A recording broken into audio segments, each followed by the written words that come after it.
2 Samuel 5. Daud menjadi raja atas seluruh Israel. Lalu datanglah segala suku Israel kepada Daud di Hebron dan berkata, "Ketahuilah kami ini darah dagingmu.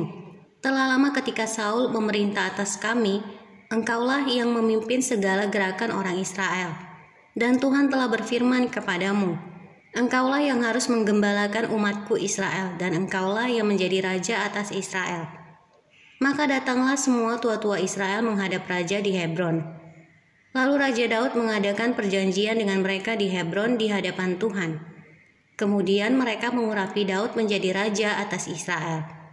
Daud berumur 30 tahun pada waktu ia menjadi raja. 40 tahun lamanya ia memerintah. Di Hebron ia memerintah atas Yehuda 7 tahun 6 bulan, dan di Yerusalem ia memerintah 33 tahun atas seluruh Israel dan Yehuda. Daud merebut Yerusalem dan menetap di sana. Lalu raja dengan orang-orangnya pergi ke Yerusalem menyerang orang Yebus, penduduk negeri itu. Mereka itu berkata kepada Daud, "Engkau tidak sanggup masuk kemari. Orang-orang buta dan orang-orang timpang akan mengenyahkan engkau." Maksud mereka, Daud tidak sanggup masuk kemari, tetapi Daud merebut kubu pertahanan Sion, yaitu kota Daud. Daud telah berkata pada waktu itu, "Siapa yang hendak memukul kalah orang Yehuda? Siapa yang hendak memukul kalah orang Yebus? Haruslah ia masuk melalui saluran air itu." Hati Daud benci kepada orang-orang timpang dan orang-orang buta.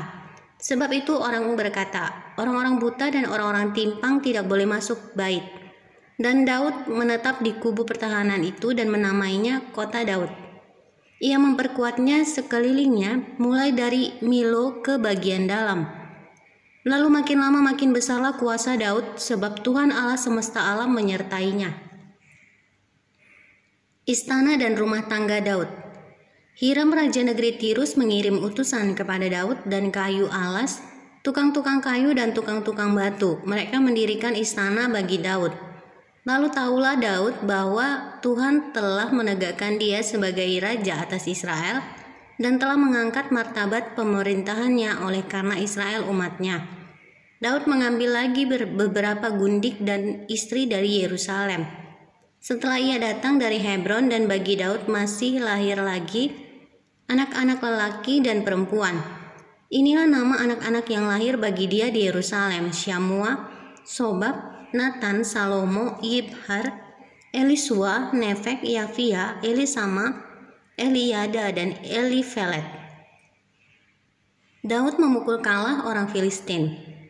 Ketika didengar orang Filistin bahwa Daud telah diurapi menjadi raja atas Israel, maka majulah semua orang Filistin untuk menangkap Daud.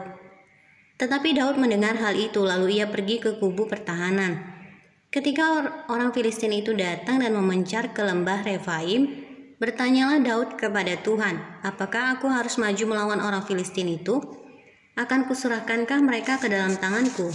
Tuhan menjawab Daud, "Majulah, sebab aku pasti akan menyerahkan orang Filistin itu ke dalam tanganmu." Lalu datanglah Daud di Baal Perasim dan memukul mereka kalah di sana. Berkatalah ia, "Tuhan telah menerobos musuhku di depanku seperti air menerobos." Sebab itu orang menamakan tempat itu Baal Perasim. Orang Filistin itu meninggalkan berhalanya di sana, lalu Daud dan orang-orangnya mengangkatnya.